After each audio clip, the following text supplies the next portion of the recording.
Hello， 大家好，这里是大叔，今天给大家带来红白机平台的动作游戏《赤影战士》，也就是俗称的水上魂斗罗。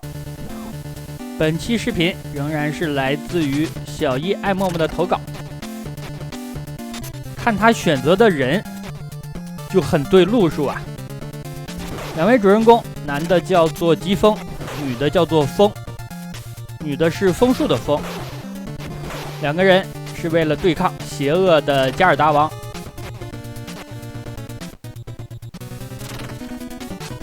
小一爱默默使用的武器我也比较喜欢，因为这款游戏的主武器有两种，一种是忍刀，还有一种就是锁链。我从小玩这款游戏，30多年前就喜欢使用锁链，但好像很多的玩家都喜欢用刀。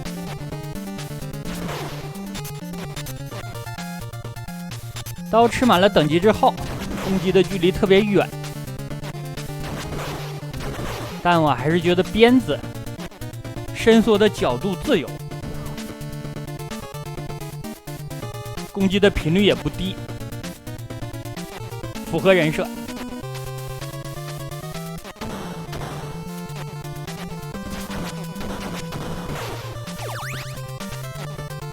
这款游戏的名字有很多，刚才我介绍叫赤影战士，这是最开始我见到的卡带上的名字。后来有些地商就不当人了，为了蹭魂斗罗的热度，这款游戏又起名叫做水上魂斗罗，但是它和魂斗罗真的一点关系都没有。哇，这个手速夸张了呀！小一爱默默还是少给我投稿吧，把找对象的日程提上来。这款游戏的日版的名字叫做《影》，还有一个副标题“暗之试试人”。欧版叫做蓝色影子，美版叫做影之忍者。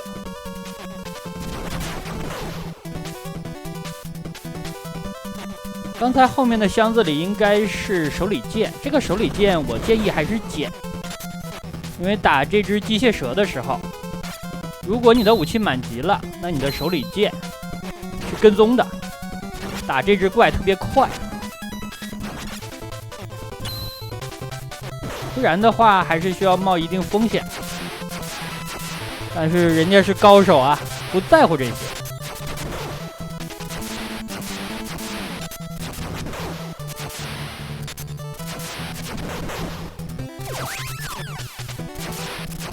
捡到了一个武器道具，碰了一个无敌。捡到武器道具之后的无敌时间很短，但在一些特殊的位置也可以利用一下。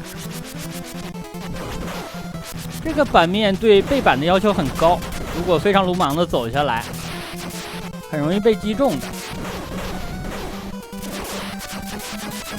捡到一个血瓶，混了一个无敌。这个宝箱里边是刀，所以想要保持锁链的话，还不能碰它。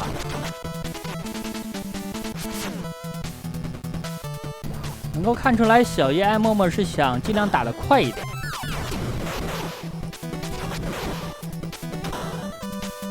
所以这里的爆炎，有的时候俗称手雷，需要拿着。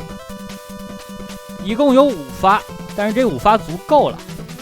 BOSS 的话需要3发，多出来的2发就用来确认下面这些精英怪的位置，把它们定住。可以快速的通过。扔手雷的时候要注意节奏，扔得快了，你的手雷就滚下去了；扔得慢了，BOSS 的弱点就缩回去了。所以你发射的节奏、角度还有力度都非常的重要。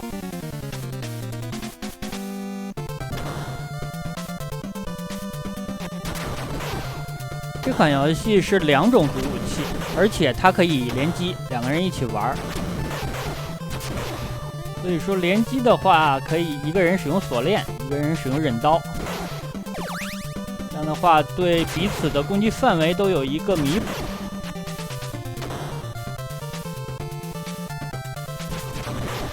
刚刚这波我没有看懂啊。既然想要快点通关，为什么要捡刚刚那个鞭子的道具？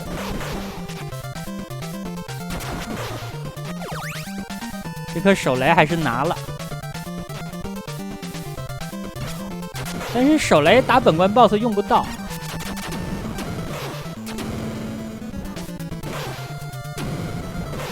手里剑。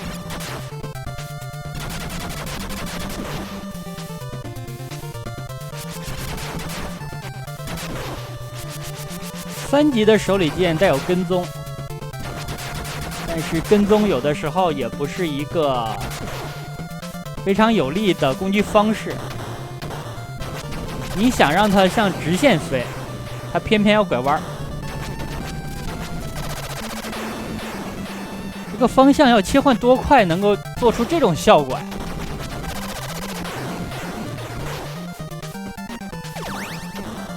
我玩这款游戏真的30多年了，从来也没有做出过这种操作呀。我觉得攻击的频率是一方面，关键是手受不了。这样通一次关肯定就搓破皮了。我的天，他正在做一个非常危险的操作呀！不要这样搞啊！我印象非常深，小的时候这样打死机过，不应该说是死机，而是游戏卡在这儿了。BOSS 还没有合到一起的时候，我是把他的一个零件给打爆了。这样的话 ，BOSS 就卡在那儿了，他也合不成了，我也没法过关了。所以说，这个操作真的非常危险，可以做，但是要注意度。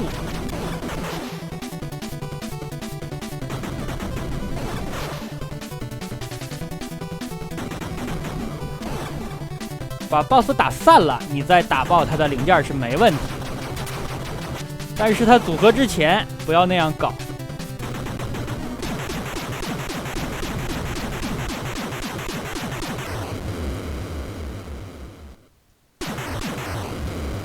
这款游戏 BOSS 没有太难的，除了最终 BOSS。大家注意，屏幕的左上角出现了一个准星的下半部分。这个准星是什么呢？它是红白机模拟器的瞄准的准星。你在模拟器里设置外设的时候，可以设置这样一个选项。它出现之后，你就可以用鼠标来进行控制。这样你玩一些光枪游戏的时候比较好瞄准。但是这里我说一句题外话，红白机的光枪，它瞄准的判定不是你是否击中了怪，而是你开枪之后它的一个光线的反馈。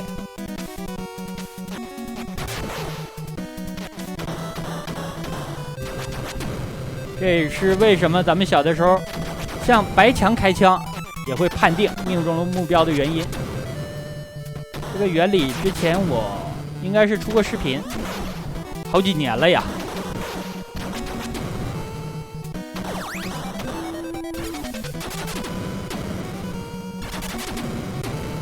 当年的红白机的机能实在是太过于简陋了，所以说它只能通过其他的方式来实现一些看起来比较基本的功能。我给大家举一个比较简单的例子，小的时候在盒卡里边经常有一款麻将游戏，2个人的，都想让自己快点胡牌。对面你觉得是一个 AI， 但其实不是那样。对面是一个倒计时，你看的只是一个牌面，它是不会花费精力来计算抓什么牌打什么牌的，而是当每局倒计时到多少手的时候，对面就自动胡牌了。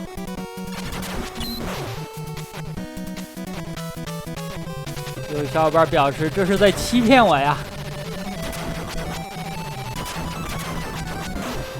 但是对于很多老游戏来说，这也是没有办法的事情。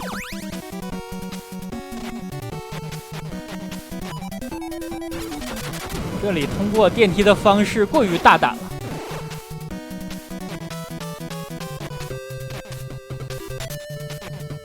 每个人过这关的时候都有自己的节奏，但是我相信一般的小伙伴是不会采用这么快的节奏来过的。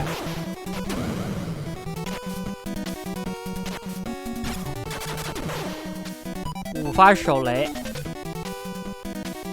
本关的 BOSS 是2个阶段，后面变成巨鹰之后是可以阻止它起飞的，就是要利用手里的雷。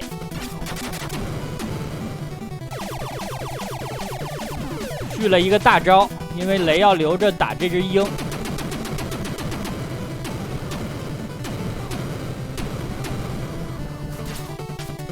就差一滴血啊，被它飞了，相当可惜。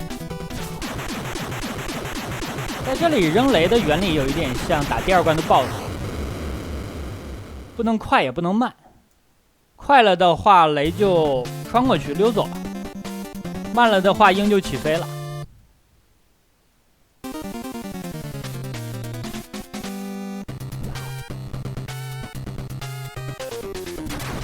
我看见左上角这个准星响起来了。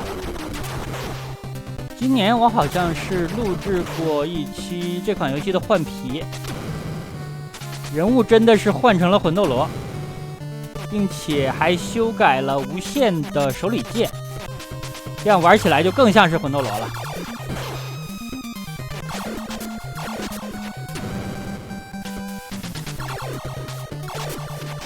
这个场景通过的频率和我是一样的。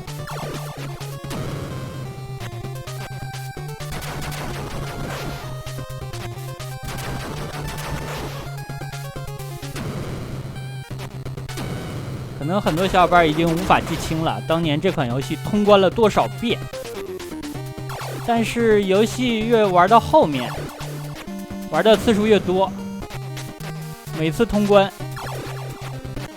每个场景的过法就都差不多了。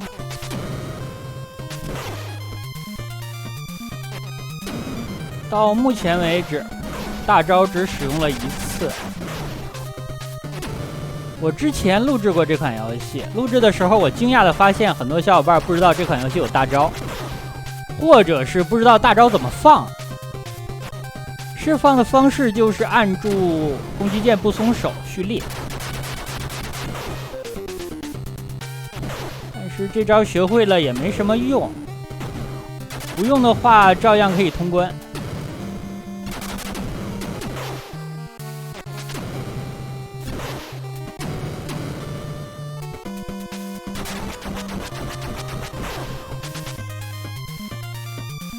损失的血量也非常多，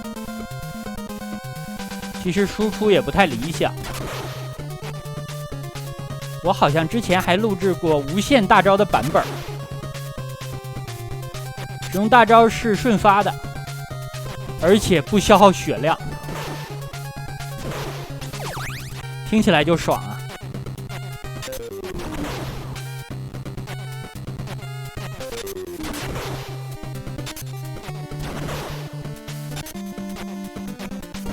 这个场景打起来就不要急了。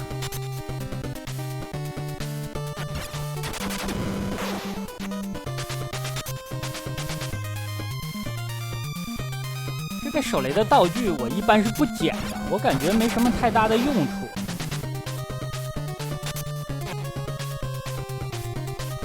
因为 BOSS 战之前会给你2个道具，一个是回复血量，一个是一本卷轴。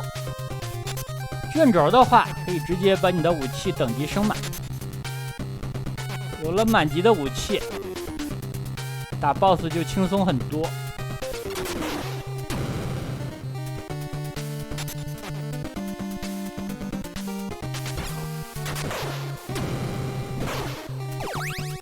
最后一颗手雷也扔了，我以为会留到 BOSS 呢。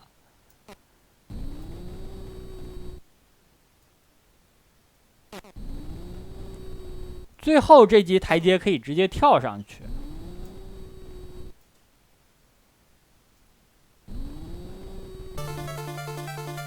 BOSS 登场，我记得小的时候第一次见到他，我是没打过哎，自己还研究了一段时间怎么攻略这个 BOSS。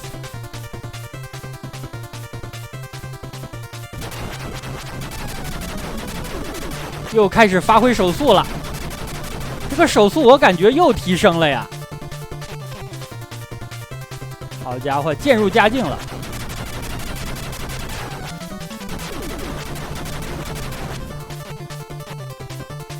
跳起来之后的输出主要就是靠锁链发出的刀光。